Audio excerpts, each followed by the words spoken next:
नमस्कार, खबर उत्तराखंड में आप सभी का स्वागत है। मैं हूं आपके साथ यश शुक्ला। रुक करेंगे खबरों का, लेकिन उससे पहले एक नजर सुर्खियों पर। उत्तराखंड विधानसभा बजट सत्र में संस्कृति और मूल्यों की सुरक्षा पर चर्चा। सीएम धामी ने कहा, सरकार संस्कृति और सामाजिक मूल्यों की सुरक्षा के लिए प्रतिबद्ध। यूसीसी लागू हुए 1 साल से अधिक। चारधाम यात्रा के लिए अब तक 4 लाख से ज्यादा यात्रियों ने कराया पंजीकरण। संसदीय कार्य मंत्री ने कहा, किसी भी यात्री के आने से नहीं रोकेगी सरकार। उत्तराखंड में एलपीजी की जमाखोरी और कालाबाजारी तो होगी सीधे जेल। प्रशासन की रडार पर गैस एजेंसियां। वन ग्रामों को राजस्व गांव का दर्जा दिलाने के लिए पूर्व मुख्यमंत्री हरीश रावत ने भरी हुंकार। रामनगर में निकाली पदयात्रा। उत्तराखंड में भूकंप जोखिम कम करने पर लगेंगे 500 सेंसर। वर्तमान में 128 से सक्रिय। श्रीनगर गढ़वाल में धारी देवी मंदिर परिसर में मोबाइल फोन पर रहेगी रोक। मेयर ने बैठक में लिया निर्णय। आप देख रहे हैं के न्यूज, खबरों का सारथी। उत्तराखंड की ग्रीष्मकालीन राजधानी गैरसैंण स्थित भराड़ीसैंण विधानसभा में चल रहे बजट सत्र के दौरान प्रदेश की संस्कृति, जनसांख्यिकी और सामाजिक मूल्यों की सुरक्षा का मुद्दा चर्चा में रहा। इस दौरान मुख्यमंत्री धामी ने कहा कि सरकार कई महत्वपूर्ण विषयों पर पहले से ही लगातार काम कर रही है। उन्होंने कहा कि समान नागरिक संहिता का कानून लागू हुए 1 साल से अधिक का समय हो चुका है। सरकार इसे प्रभावी तरीके से लागू करने के लिए प्रतिबद्ध है। मुख्यमंत्री ने कहा कि उत्तराखंड की सांस्कृतिक विरासत, यहाँ की डेमोग्राफी और पारंपरिक मूल्यों को सुरक्षित रखना सरकार की प्राथमिकता है, ताकि आने वाली पीढ़ियों को बेहतर भविष्य मिल सके। उन्होंने ये भी कहा कि प्रदेश के मूल्यों और देवभूमि की पहचान को सुरक्षित रखने सरकार निरंतर काम कर रही है।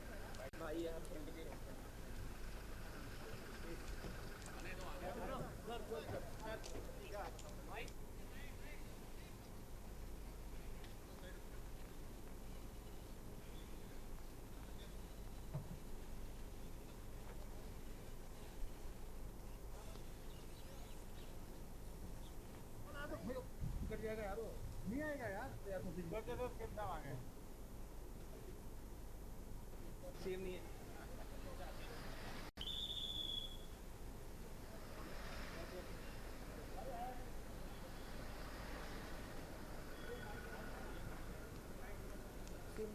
सीएम भाई कहाँ है? वो देखो दिखी ना, यही ना भाई यार।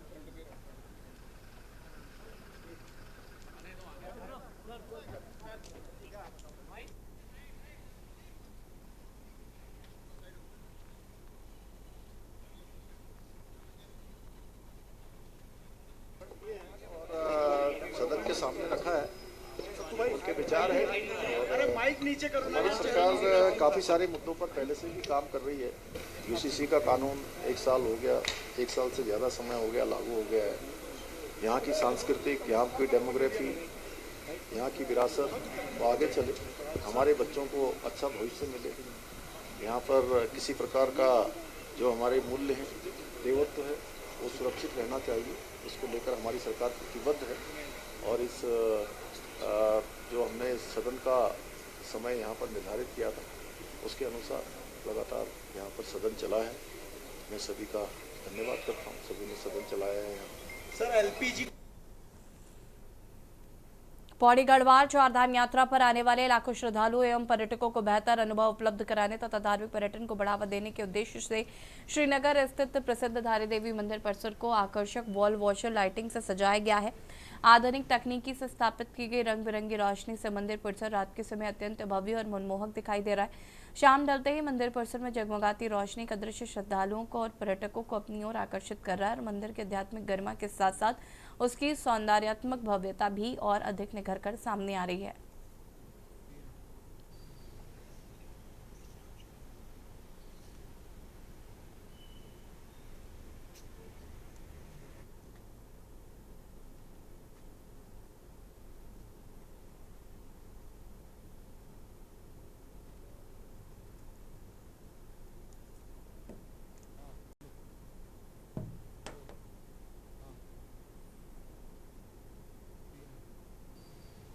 जैसे माँ धारी देवी हमारे श्रीनगर गढ़वाल में सिचुएटेड हैं, तो यहाँ एक बहुत ही अच्छी चीज़ है कि यहाँ पे हमें उनका धारी देवी माता का आशीर्वाद भी मिलता है और काफ़ी बड़ी संख्या में श्रद्धालु भी वहाँ पे जाते हैं। और इसलिए बहुत आवश्यक है कि हम मतलब उनका सौंदर्यीकरण भी मंदिर का करें और वहाँ पे जो आवश्यक सुविधाएं हैं उसका भी विस्तार और ज़्यादा करें।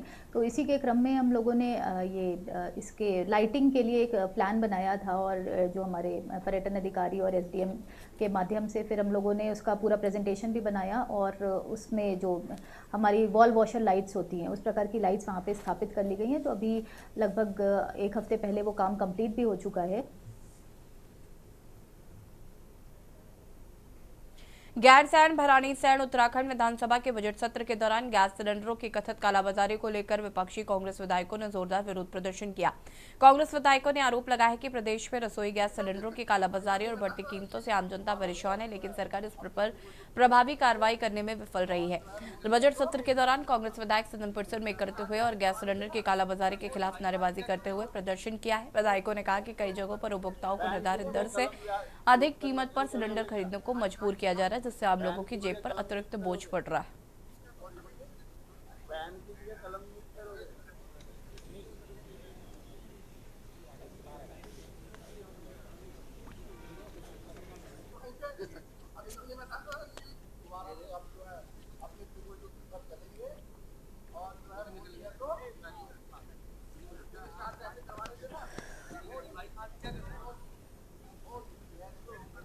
बैन की जगह कलम यूज करना शुरू कर दोगे क्या?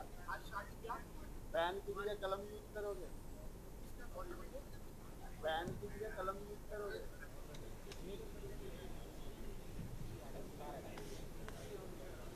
देखिए, राज्य सरकार एलपीजी गैस सिलेंडर की आपूर्ति सुनिश्चित करने में पूरी तरह नाकामयाब विफल रही है। आज राजधानी से लेकर पूरे प्रदेश में रसोई गैस की समस्या से हमारी पूरा समाज प्रभावित है, जूझ रहा है, लेकिन रसोई गैस उपलब्ध नहीं हो पा रही है और व्यावसायिक गैस सिलेंडर पर सरकार ने रोक लगा दी है।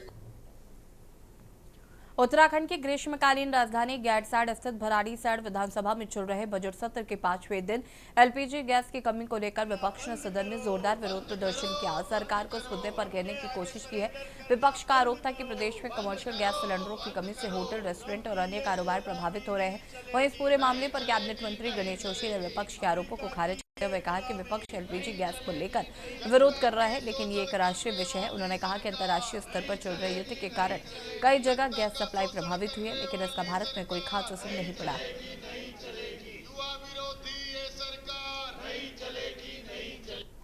उत्तराखंड मांगे एलपीजी, उत्तराखंड मांगे एलपीजी के नाम पे भागने वाली ये सरकार नहीं चलेगी, नहीं चलेगी। एलपीजी के नाम पे भागने वाली ये सरकार नहीं चलेगी, नहीं चलेगी। एलपीजी की आपूर्ति कर न सके जो वो सरकार करना बंद करो, बंद करो, बंद करो। हम के आगे सरेंडर करना बंद करो, बंद करो, बंद करो। अब देखिए, ये राष्ट्रीय विषय है वास्तव में, क्योंकि युद्ध के कारण गैस सप्लाई अवरुद्ध हुई है और ये जग विदित है। कोई इसका असर भारत में नहीं पड़ा, लेकिन उसके बावजूद भी मैं कल केंद्रीय मंत्री जी का बयान देख रहा था कि हमारे पास गैस व तेल पर्याप्त है, और जबकि अन्य देशों में आप देखेंगे कि तेल के दाम भी बढ़े हैं, लेकिन हमारे भारत सरकार ने तेल के दाम यथावत रखे।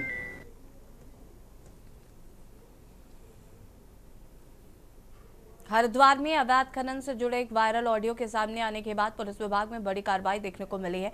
मामले को गंभीरता से लेते हुए एसएसपी नवनीत सिंह भुल्लर ने झबरेड़ा थाने के अंतर्गत आने वाले इकबालपुर चौकी के चौकी प्रभारी सहित पूरे स्टाफ को तत्काल प्रभाव से निलंबित कर दिया है। बताया जा रहा है कि सोशल मीडिया पर वायरल हुए ऑडियो में अवैध खनन से जुड़े लेन देन और चौकी प्रभारी से संपर्क की बात सामने आई थी, जिसके बाद ये कार्रवाई की गई। एसएसपी ने मामले का तुरंत संज्ञान लेते हुए कहा कि प्रारंभिक जांच में पुलिसकर्मियों की संलिप्तता के संकेत मिले हैं, इससे पूरी चौकी के खिलाफ सख्त विभागीय कार्रवाई की गई है। उन्होंने साफ किया कि पुलिस की छवि को नुकसान पहुंचाने वाले किसी भी गतिविधि को बर्दाश्त नहीं किया जाएगा।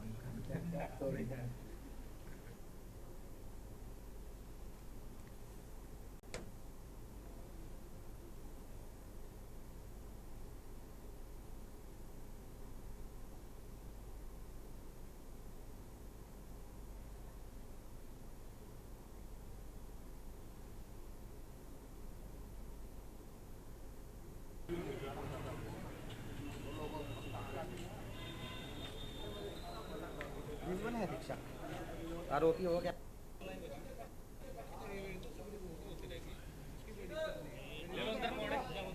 बाद हो जाएगी पहले चेक।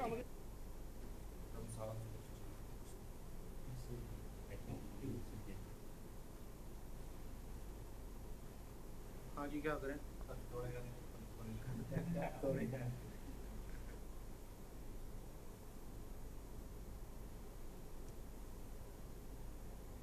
ये चौकी इकबालपुर थाना जबरेड़ा, यहाँ पे एक ये आरोप लगा था। एक पुलिस कर्मचारी को किसी ने शिकायत करी, किसी व्यक्ति ने, कि एक जगह खनन हो रहा है, अवैध खनन हो रहा है। और उसके बाद जो पुलिस कर्मचारी है उसके द्वारा उसको खनन वाले को फ़ोन करा जाता है और बोला जाता है कि तुम्हारी शिकायत हुई है, तुम खनन बंद कर दो। और इस संबंध में फिर उसको बताया जाता है कि यहाँ पे कोई खनन नहीं हुआ। तो इस संबंध में एक रिकॉर्डिंग जो है वो प्राप्त हुई। तो चूँकि प्रथम दृष्टया इसमें दोष पाया जा रहा है कि इनकी मिलीभगत होने की एक संभावना है, तो इसी के दृष्टिगत जो है इसमें चौकी कर्मचारियों की संलिप्तता की जांच हेतु एसपी देहात को एक पूरी जांच दी गई है। मिडिल ईस्ट में जारी जंग के कारण कोटद्वार में आगामी 20 मार्च को खुलने जा रहा पासपोर्ट ऑफिस के उद्घाटन पर तलवार लटकती दिख रही है। दरअसल कोटद्वार तहसील में बनकर तैयार हुए पासपोर्ट ऑफिस का उद्घाटन विदेश मंत्री एस जयशंकर प्रसाद और गढ़वाल सांसद अनिल बलूनी को करना था, लेकिन ईरान, इजरायल और अमेरिका के बीच छिड़ी जंग के कारण विदेश मंत्री के वहां व्यस्त होने के कारण फिलहाल इसके उद्घाटन की उम्मीद कमी है। पिछले दिनों खुद गढ़वाल सांसद अनिल बलूनी ने जानकारी दी थी कि कोटद्वार में खुलने जा रहे पासपोर्ट ऑफिस का उद्घाटन वो विदेश मंत्री के साथ मिलकर करेंगे।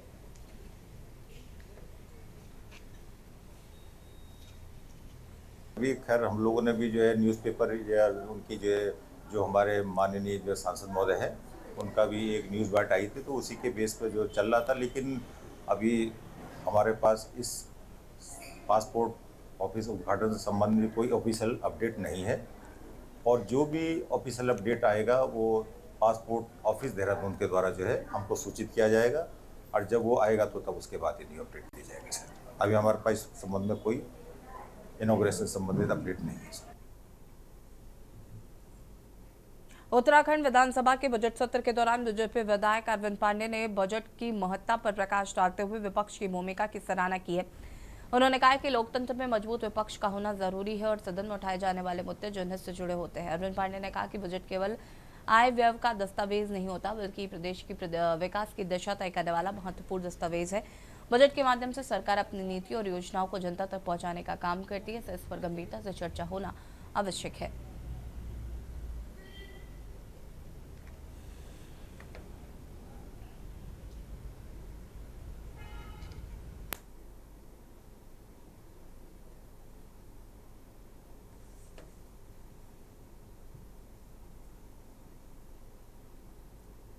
देवभूमि की जो देवतुल्य जनता है, इनके मन के अनुरूप यह इस सत्र का बजट पेश हुआ है। और जो शहीदों की कल्पना थी, आंदोलनकारियों की जो कल्पना थी, उस कल्पना के अनुरूप बजट पेश हुआ है। मैं इस बजट की प्रदेशवासियों को बहुत बहुत बधाई देता हूँ, शुभकामना देता हूँ। और सत्र बहुत अच्छा चला है। विपक्षी ने भी विपक्ष की भूमिका इसलिए निभाई है मात्र क्योंकि उनको विपक्ष की भूमिका निभानी है, उनको दायित्व यही मिला है।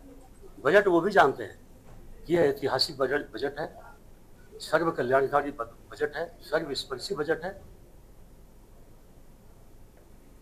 2027 के विधानसभा चुनाव को देखते हुए भारतीय जनता पार्टी संगठन को मजबूत करने में जुट गई है और इसी क्रम में पार्टी ने दीपक जोशी पर भरोसा जताते हुए उन्हें भाजपा किसान मोर्चा नैनीताल जिले का जिला महामंत्री नियुक्त किया है। शीर्ष नेतृत्व द्वारा दी गई इस महत्वपूर्ण जिम्मेदारी को लेकर दीपक जोशी ने पार्टी नेतृत्व का आभार व्यक्त किया है। उन्होंने कहा कि संगठन ने जो जिम्मेदारी उन्हें सौंपी है उसका वो पूरी निष्ठा और ईमानदारी के साथ निर्वहन करेंगे।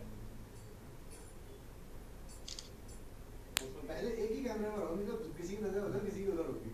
सामने पहले सलीम भैया के देख लो सब लोग हैं।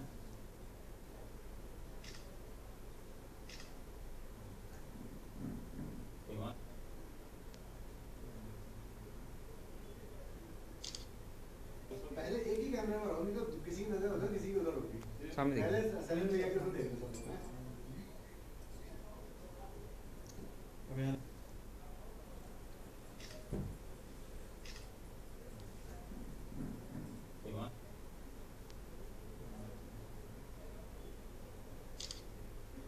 पहले एक ही कैमरे में रहो, नहीं तो किसी की नजर उधर किसी की उधर।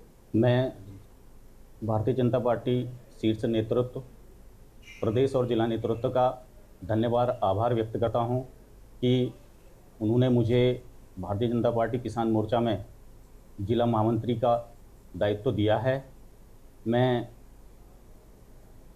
अपने इस कार्यकाल में किसानों के हित में, जनता के हित में काम करूंगा और जनता की समस्याओं को अपने पार्टी फॉर्मेट में और अपने सरकार फॉर्मेट में लेकर जाऊंगा। सरकार की योजनाओं को धरातल पर जनता के लिए लेकर आऊंगा। पार्टी को मजबूत करने के लिए जो संभव प्रयास मुझसे हो सकते हैं मैं करूंगा। उत्तराखंड के गैरसैंण चमोली स्थित भराड़ीसैंण में 9 मार्च से 13 मार्च तक बजट सत्र आहूत किया गया है। 9 मार्च को ही बजट पेश किया गया था। वही बजट सत्र से पहले विधानसभा भवन चयन को लेकर विवाद उठ गया।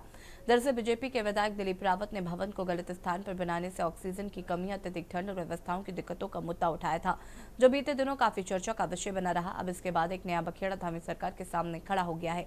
ये मामला विपक्ष का नहीं बल्कि अपनी ही सरकार में मौजूद कैबिनेट मंत्री सतपाल महाराज का है, जिस पर सरकार की ओर से तो कोई बड़ा बयान अभी तक देखने को नहीं मिला, लेकिन विपक्ष ने सतपाल महाराज के बयान पर सरकार और सदन में हंगामा खड़ा कर दिया। आपको बता दें कि उत्तराखंड कांग्रेस ने सतपाल महाराज पर निशाना साधा है।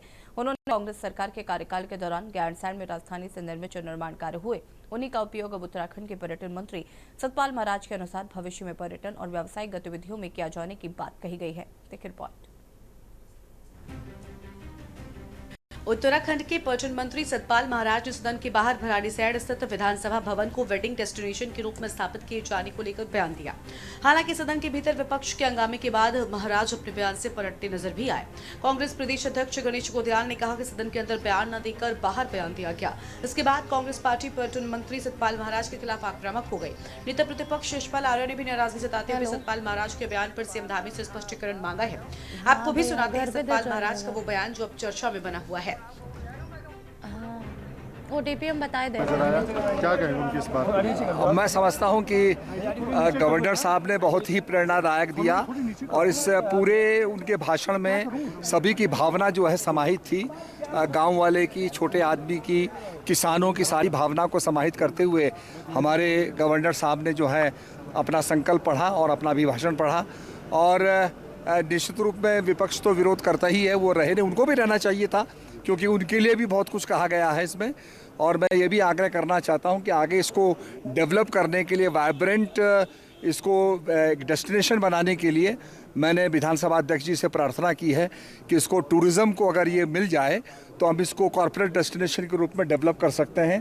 कांग्रेस शासन में गैरसैंण में राजधानी स्थापना से निमित्त जो निर्माण कार्य हुए उनका उपयोग पर्यटन मंत्री जी के अनुसार आगे पर्यटन गतिविधि और व्यावसायिक यानी कारोबारी गतिविधियों के लिए उसका उपयोग किया जाना चाहिए, ये उनका विचार है।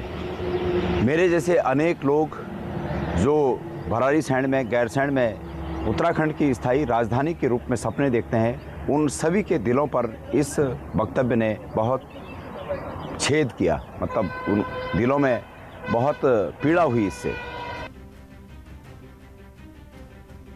कांग्रेस का मानना है कि अब पक्ष और विपक्ष के विधायकों की मांग उठनी चाहिए कि मुख्यमंत्री इस पर कुछ कहें, क्योंकि ये बयान उत्तराखंड की नीतिगत बात है और उत्तराखंड से जुड़ा हुआ विषय है।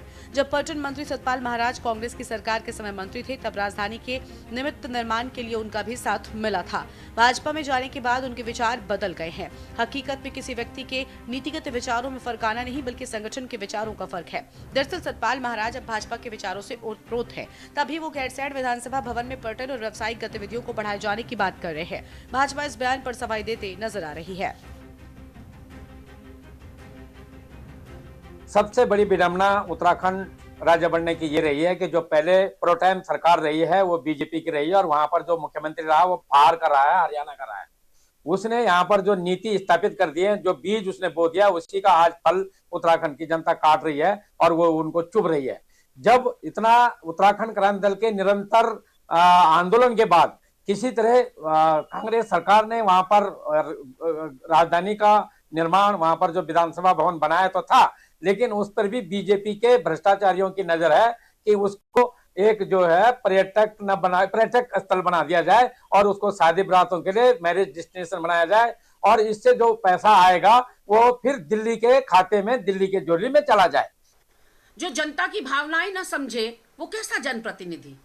कुछ ऐसा ही कृत्य किया है उत्तराखंड सरकार में काबीना मंत्री सतपाल महाराज ने।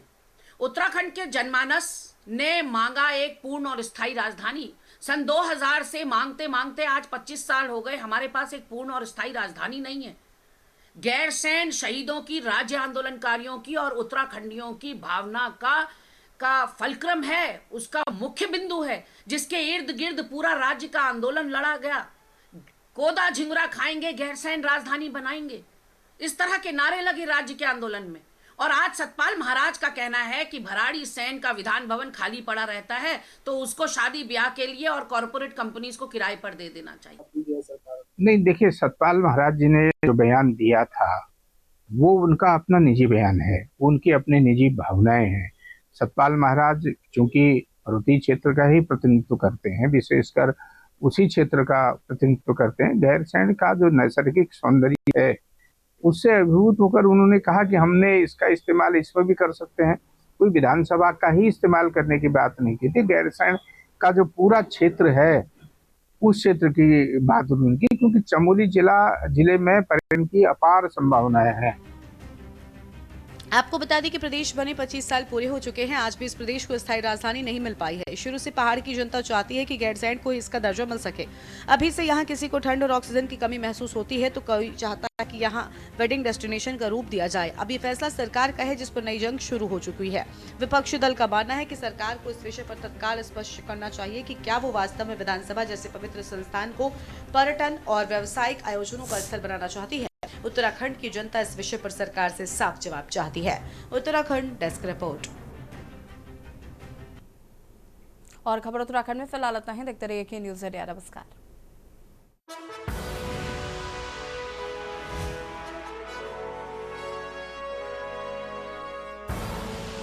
आप देख रहे हैं के न्यूज़, खबरों का सारथी।